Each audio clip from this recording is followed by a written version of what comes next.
Hello friends. Last part में हमने start किया था फ़िश स्पॉयलेज और अब हम पढ़ते हैं फ़िश प्रिजर्वेशन के बारे में। आप ये नीचे की तरफ देख सकते हैं प्रिजर्वेशन का टॉपिक। प्रिजर्वेशन करने से पहले हम पहले प्री प्रिजर्वेशन करते हैं, यानी कि कुछ ऐसी प्रोसेसिंग करते हैं जो प्रिजर्वेशन से पहले ज़रूरी होती हैं। तो पहली होती है हमारी उसमें क्लीनिंग। क्लीनिंग का मतलब होता है कि उस पर जितनी भी मड है, मिट्टी लगी हुई है, कुछ बैक्टीरिया हैं तो उनको एंटीबायोटिक सॉल्यूशन से धोते हैं। उनके जिनका जो उनका एक्सक्रीशन होता है उसको पूरा हटाते हैं, उनका म्यूसिलेज हटाते हैं, है ना। और उसको अच्छे ठंडे पानी में धोते हैं, इसको बोलते हैं क्लीनिंग।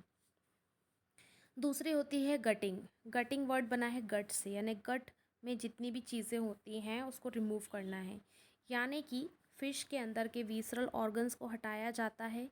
हटाने के लिए उसका जो वेंट्रल साइड होता है, पेट की तली होती है, वहाँ से उसके सेंटर में एक छोटा सा कट लगा के उसके अंदर के विसरल ऑर्गन्स और उसकी जो इंटेस्टाइन्स होती हैं वो पूरी निकाल दी जाती हैं, और उस कारण से उनके गट में जितने भी एंजाइम्स और बैक्टीरिया होते हैं वो सब रिमूव हो जाते हैं। फिर इसके बाद आते हैं मेन प्रिजर्वेशन टेक्निक्स पे, जिसमें पहली होती है ड्राइंग। ड्राइंग के लिए क्या करते हैं, दो तरीके हैं ड्राइंग के लिए। एक तरीका होता है हॉट एयर ब्लो से, यानी फ़िश को ऊपर टांग के हैंग करके रस्सियों में या किसी भी तरीके से हुक्स में, और उसमें कंटिन्यूअस हॉट एयर ब्लो करते रहते हैं तो वो ड्राई हो जाती हैं। दूसरा तरीका होता है सन ड्राइंग। सन ड्राइंग के लिए क्या करते हैं, दो तरीके हैं। एक तो उसको रेत पे या फिर किसी मैट पे या ग्राउंड पे पटक देते हैं 3 से 5 दिन के लिए सन में ड्राई करने के लिए। और ऐसा बिहार, बंगाल और आसाम में रोहू के साथ किया जाता है। उन्हें टांग के भी धूप में सुखा सकते हैं। इसके बाद आते हैं हम डीप रेफ्रिजरेशन में।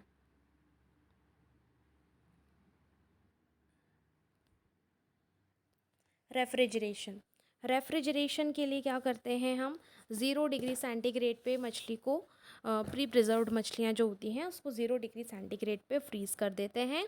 और लेकिन इस तरह से प्रिजर्वेशन में मछलियों को बहुत लंबे समय के लिए हम प्रिजर्व नहीं कर सकते हैं, तो फिर हम आते हैं डीप फ्रीजिंग में। डीप फ्रीजिंग जो है वो लॉन्गर टाइम के लिए रहती है। इसमें जो मछलियाँ प्रिजर्व की जाती हैं थोड़े ज़्यादा समय के लिए अच्छी रहती हैं। और डीप फ्रीजिंग के लिए मछलियों के सर को रिमूव कर दिया जाता है, हेड रिमूव करके उन्हें -18 डिग्री से -20 डिग्री सेंटीग्रेड तक उनको प्रिजर्व किया जाता है। और इस प्रकार से लंबे समय तक उनमें स्पॉइलेज नहीं होता। फिर आते हैं हम सॉल्टिंग में। सॉल्टिंग में क्या होता है, सॉल्टिंग यानी कि जैसे ज़्यादा नमक डालने से, आपने देखा होगा सैलेड वगैरह पे अगर हम नमक डाल के रखते हैं तो उसका सारा पानी बाहर आ जाता है। यानी किसी चीज़ को डिहाइड्रेट करने के लिए अगर हम एक्सेसिव सॉल्ट यूज़ करते हैं तो वो भी प्रिजर्वेशन टेक्निक में आता है। तो अगर मछली बहुत बड़ी है तो पहले हम उसका सर काट देते हैं, छोटी है तो चल जाता है ना। और उसको डिहाइड्रेट करने के लिए 3 तरीके हैं। पहले तरीके में क्या करते हैं, फ़िश की लेयर बना लेते हैं, फ़िश को से पूरा जमा लेते हैं, उसके ऊपर बड़ी मोटी नमक की लेयर लगा के उसके ऊपर फिर से दूसरी फ़िशेज़ और फिर नमक की एक लेयर, इस तरीके से लेयरिंग करी जाती है और कुछ दिनों के लिए उसे छोड़ दिया जाता है। तो जितना भी एक्सेसिव सॉल्ट होता है या एक्सेसिव पानी होता है मछलियों का, वो नमक में आ जाता है और मछलियाँ जो हैं श्रिंक होके ड्राई होना शुरू हो जाती हैं। और दूसरा तरीका होता है कि फ़िश को पहले 16 से 20% ब्राइन में डुबो के रखते हैं। ब्राइन मतलब नमक का पानी, उसमें डुबो के रखते हैं और उसको वापस से शेड ड्राई करते हैं। फिर उसे सन ड्राई नहीं करते हैं, शेड में मछलियों को रख देते हैं सूखने के लिए। तीसरा तरीका होता है कि फ़िश पे नमक को स्प्रेड करके और उसके ऊपर आइस भी डाल दी जाती है।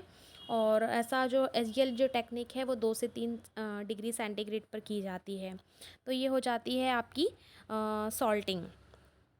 सॉल्टिंग के बाद आता है स्मोकिंग। स्मोकिंग में क्या होता है कि बड़े बड़े चैम्बर्स होते हैं और उसमें छोटे छोटे पाइप्स लगे होते हैं, और उन पाइप्स के बाहर आग होती है और उसमें से वुड जो होता है उसका स्मोक हम इसमें इस्तेमाल करते हैं। तो इसके भी 2 मेथड्स होते हैं, एक होती है कोल्ड स्मोकिंग और एक होती है हॉट स्मोकिंग।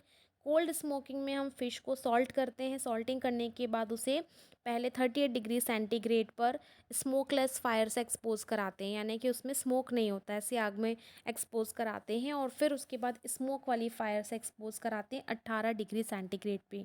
क्योंकि इसका टेम्परेचर बहुत ज़्यादा नहीं है, इसलिए इसे कोल्ड स्मोकिंग कहते हैं। और हॉट स्मोकिंग में भी सेम प्रोसीजर है, बस टेम्परेचर्स अलग होते हैं।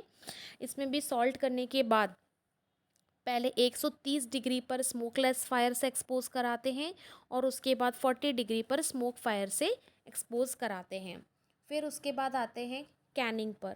कैनिंग थोड़ा एक्सपेंसिव है, थोड़ा महंगा है, क्योंकि इसकी जो प्रोसेसिंग है लंबी है। इसमें पहले मछली का सिर काट के उसके सारे विसरल ऑर्गन साफ़ करे जाते हैं, फिर उसके पीसेस कट किए जाते हैं, फिर उसे पानी में अच्छी तरह से धोया जाता है, नमक के पानी में धोया जाता है। फिर उसे थोड़ा सा कुक करते हैं स्टीम में या फिर हॉट वाटर में, और फिर उसे वैक्यूम टाइट कैंस में, और जो कैंस स्टरलाइज की हुई होती हैं उनमें सील पैक किया जाता है।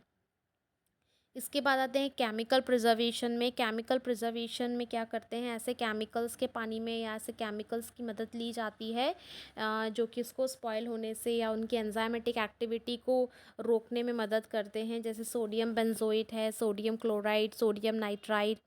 एक है 2%, 0.02% सोडियम नाइट्राइट प्लस आइस को भी इस्तेमाल किया जाता है केमिकल प्रिजर्वेशन के लिए। और इसके अलावा कुछ एंटीबायोटिक्स की मदद से भी प्रिजर्व किया जाता है, जैसे ऑक्सीटेट्रासाइक्लिन या क्लोरोमाइसिटिन। और केमिकल्स के अलावा एक गामा रेज की मदद से भी इनको प्रिजर्व किया जाता है। तो ये है आपका फिश प्रिजर्वेशन।